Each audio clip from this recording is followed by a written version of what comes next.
देखिए आरडी का exercise 8.2 class 12th mathematics chapter 8 continuity के 8.2 का 11th क्वेश्चन जरा ध्यान से देखिएगा। लिखा है prove that F X is equal to, एक फंक्शन दिया है एफ एक्स, क्या दिया है, sine X upon X, sine X upon X when X is less than 0 और it is X plus 1 when X is greater than 0, greater or equal to 0, is continuous everywhere. हर जगह इसको continuous prove करना पड़ेगा। देखिए वैसे तो ये बताया गया कि जहां पर हमारा कर्व अपनी नेचर को चेंज करता है उस पॉइंट पे कंटिन्यूटी चेक करते हैं, लेकिन ऐसा नहीं है। आप एक पॉइंट ए मानेंगे जिसमें लेस देन 0 होगा और देखेंगे कंटिन्यूअस होगा। एक बार एक पॉइंट ए मानेंगे जो 0 से बड़ा होगा, उस पर चेक करेंगे और 0 पे चेक करेंगे। ठीक है, तो 3 केस यहाँ लेके चलने पड़ेंगे। Case number 1, at x is equal to A which is less than 0। Less than 0 मतलब हमेशा ये कर्व यही बना रहेगा। तो ए पॉइंट पे हम चेक करने जा रहे हैं। क्या होगा, तरीका आप जानते हैं, लेफ्ट हैंड लिमिट निकालेंगे, limit x tending to A minus F x, मतलब एक्स को क्या लिखेंगे, एक्स को लिखेंगे ए माइनस एच और लिमिट क्या लगा देंगे, एच टेंडिंग टू 0। तो जहाँ जहाँ एक्स है वहाँ लिख दो ए माइनस एच, तो आ जाएगा limit H tending to 0 sine A minus H upon A minus H. जब आप एच को 0 करेंगे तो लेफ्ट हैंड लिमिट की वैल्यू आ जाएगी साइन ए अपान ए, एक वैल्यू आ गई। ठीक है, आप क्या करेंगे, अब इसका राइट हैंड लिमिट निकालेंगे, यानी ए प्लस लिखेंगे, ए प्लस लिखेंगे, ए प्लस लिखेंगे, ए प्लस लिखेंगे और एच को 0 करेंगे, फिर साइन ए अपान ए आएगा।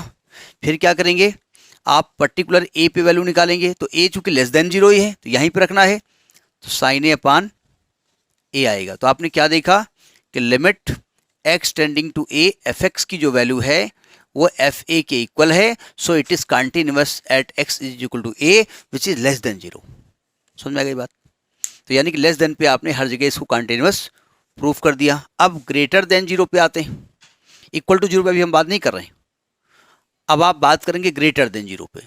ग्रेटर देन 0 पे जो नाम है उसमें हर जगह एक्स प्लस 1 कर्व है, तो आप चाहो तो लिख दो case 2, for x is equal to A greater than 0, F x का मान क्या है, एक्स प्लस 1।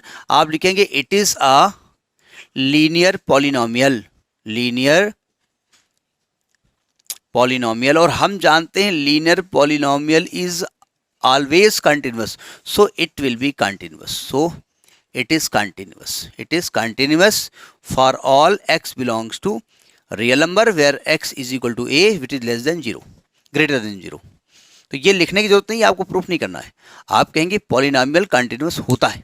ठीक, अब 0 पे चेक करने जा रहे हैं। 0 पे कर्व अपना नेचर चेंज कर रहा है, ग्रेटर देन 0 पे वैल्यू ये है और लेस देन पे ये है। तो देखिए at x is equal to 0, case 3, at x is equal to 0, जो हम लेफ्ट हैंड लिमिट निकालेंगे तो क्या निकलेगी, limit x tending to 0 minus F x, मतलब F 0 minus H, limit H tending to 0, यानी जहां पर आपका एक्स है वहां 0 माइनस एच रख दो, कहां पर, जहां लेस देन 0 है, ये लेस देन 0 है, तो आएगा limit H tending to 0 sine 0 minus H upon 0 minus h. थोड़ा दिमाग लगाते हैं, देखिए जब साइन 0 माइनस एच करेंगे तो ये साइन माइनस एच आएगा, sine minus theta upon minus theta, sine minus theta होता है माइनस साइन थीटा, तो ये माइनस ऊपर भी आएगा माइनस नीचे भी आएगा, तो साइन एच अपान एच आ जाएगा, और इसकी वैल्यू आप जानते हैं 1 होती है, sine theta upon theta, limit theta tending to 0 1 होता है, तो ये तो 1 आ गई वैल्यू। ठीक, अब राइट हैंड लिमिट निकालते हैं। राइट हैंड में क्या लिखेंगे, 0 प्लस लिखेंगे, 0 प्लस लिखेंगे, कहाँ लिखेंगे, जहां फंक्शन 0 से बड़ा है। 0 से बड़ा फंक्शन कहाँ पे है, यहाँ पे है, रख दो एक्स को 0 प्लस एच, तो क्या वैल्यू आएगी, limit H tending to 0, 0 plus h plus 1, ये भी 1 आ गई वैल्यू।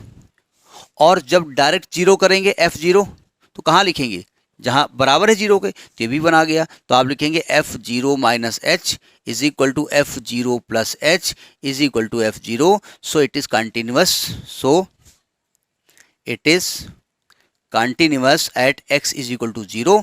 तो आपने क्या देखा, लेस देन 0 पे भी कंटिन्यूअस, ग्रेटर देन पे भी कंटिन्यूअस, इक्वल टू पे भी कंटिन्यूअस, तो हर जगह कंटिन्यूअस। देखिए बात करेंगे 19th क्वेश्चन ऑफ एनसीईआरटी, और ये आर डी शर्मा एक्सरसाइज 8.2 का 12वां क्वेश्चन है। ठीक है, जब तक हम क्वेश्चन पढ़ते हैं तब तक आप दीदारे क्वेश्चन करिए, आपकी स्क्रीन पे आ रहा होगा। क्वेश्चन कह रहा है दिखाइए कि gx बराबर x minus greatest integer x द्वारा परिभाषित फलन समस्त पूर्णांक बिंदुओं पर असंतत है, जहां जो ब्रैकेट लिखा है x एक महत्तम पूर्णांक निरूपित करता है जो x के बराबर या कम से या x से कम है। यानी आपसे कह रहा है कि discuss show that the function gx is equal to, यहाँ gx से वहाँ fx है उससे मतलब नहीं, यानी gx लिखा है, gx is equal to x minus bracket में x लिखा है, ये ग्रेटेस्ट इंटीजर है, is discontinuous at all integer points, here x denotes the greatest integer function. क्या बोल रहा है ये, देखिए एक फंक्शन लिखा है gx, उसकी वैल्यू है x माइनस, ये x minus greatest integer of x, greatest integer जिसको महत्तम पूर्णांक कहते हैं, ये आप जानते हैं क्या होता है। देखिए अगर आप कोई नंबर सिस्टम, एक नंबर लाइन बना लो 0 1 2 3 -1, अगर आप किसी इंटीजर का ग्रेटेस्ट निकालोगे तो वही आएगा, 3 का 3 रहेगा, -1 का -1 रहेगा। लेकिन अगर आप इसके बीच में कोई नंबर लेते हो, जैसे आपने 1.1 लिया, तो सिंपल सी बात है कि 1.1 के जस्ट पहले जो सबसे बड़ा इंटीजर होगा वो लिखा जाएगा।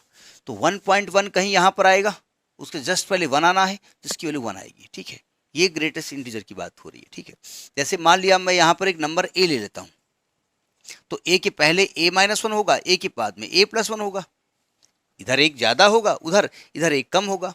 तो अगर आपको पर्टिकुलर a ही लिखना है तब तो a रहेगा, अगर यहाँ पर लिखोगे तो क्या आएगी वैल्यू a, और यहाँ लिखोगे तो क्या आएगी वैल्यू a-1। समझ में बात आई। तो ये कह रहे हैं कि किसी भी पूर्णांक पे, किसी भी इंटीजर पे ये डिसकंटिन्यूअस है, तो उस इंटीजर को a मान लें। तो हमने मान लिया कि let x is equal to a be an integer,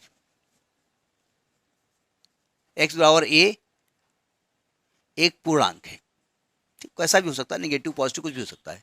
तो अब निकालते हैं हम लेफ्ट हैंड लिमिट a पर, limit x tending to a minus F x, यानी कि f a minus h limit h tending to 0, यानी limit h tending to 0, x को लिखेंगे a माइनस h, लिखो यहाँ पर, तो आएगा a minus H minus greatest integer a minus H. तो यहाँ तो h को 0 कर देंगे, यहाँ पर थोड़ा h 0 नहीं है, लिमिट का मतलब है very very very close to 0, but it is not 0। ठीक है, वो भले 0.0000000 बहुत सारे लंदन तक 0 और 1 हो, लेकिन ये 0 नहीं है, लेकिन माना 0 जाता है। देखो यहाँ जब लिमिट रखेंगे तब तो ये a बचेगा, h 0 हो गया माइनस। यहाँ देखिए अगर मैं नंबर लाइन की बात करूं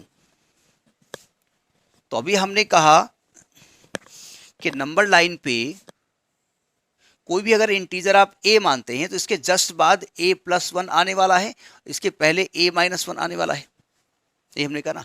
अगर a माइनस कर रहे हो तो आप a से थोड़ा सा पहले यहां कहीं हो, यानी ये नंबर जो आपका a माइनस समथिंग है, जो भी समथिंग है, जो भी वैल्यू है, वो है तो a के बहुत नजदीक, लेकिन a के पहले है ना, a के पहले आप यहां पर आने वाले हो। तो अगर यहां पर आने वाले हो तो इसका महत्तम पूर्णांक ग्रेटेस्ट इंटीजर क्या होगा, हमने कहा था उसके जस्ट पहले वाला इंटीजर, यानी a-1, यानी ये a-1 आने वाला है, यानी कि a-a+1 इज इक्वल टू 1, यानी कि आपका जो लेफ्ट हैंड लिमिट आई है LHL वो 1 आई है। समझ में आ गई बात, ठीक।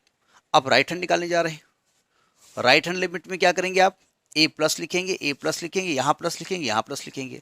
अब वैल्यू कैसे निकाली जाएगी समझिएगा,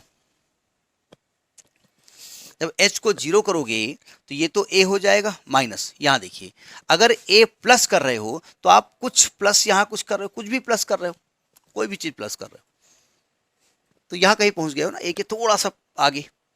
तो आपको ग्रेटेस्ट इंटीजर में क्या लिखना है, इसके जस्ट पहले जो इंटीजर है a है ना, तो इसकी वैल्यू a हो जाएगी, यानी ये 0 आ गई। तो राइट हैंड लिमिट की वैल्यू क्या आ गई जीरो। जब लेफ्ट हैंड लिमिट और राइट हैंड लिमिट इक्वल नहीं है तो ये फंक्शन अपने आप डिसकंटिन्यूअस होगा, लेकिन आप चाहो तो चेक भी कर लो, ठीक है। नहीं चेक मतलब उस पर्टिकुलर पॉइंट पे वैल्यू निकाल लो। अब डायरेक्ट, अच्छा इसमें हमने हर जगह एफ लिख रखा है तो आप इसको भी एफ एक्स मान लो, क्योंकि यहाँ जी लिखा है, जी लिखना चाहिए, यहाँ तो हम चेंज कर नहीं सकते, वही चेंज किए दे रहे हैं। अब डायरेक्ट ए पर वैल्यू निकालो जी ए, तो आएगा ए माइनस ग्रेटेस्ट इंटीजर ए, तो ये तो ए माइनस ए ही हो जाएगा, जीरो हो जाएगा। तो यानी कि उस फंक्शन पे जो वैल्यू है जी ए, क्या लिख रहा हूँ भाई, उसको एफ माना है ना हमने, एफ ए, तो डायरेक्ट एफ ए निकालेंगे तो जीरो आ जाएगी वैल्यू। तो आपने क्या देखा कि f a minus h is not equal to f a plus h but is equal to f a, so it is not continuous, ये डिसकंटिन्यूअस होगा, ठीक है। तो ये 19th क्वेश्चन एनसीईआरटी का है और आर डी शर्मा का एक्सरसाइज 8.2 का ये 12वां क्वेश्चन है, ठीक है। Next in the next video, नमस्कार।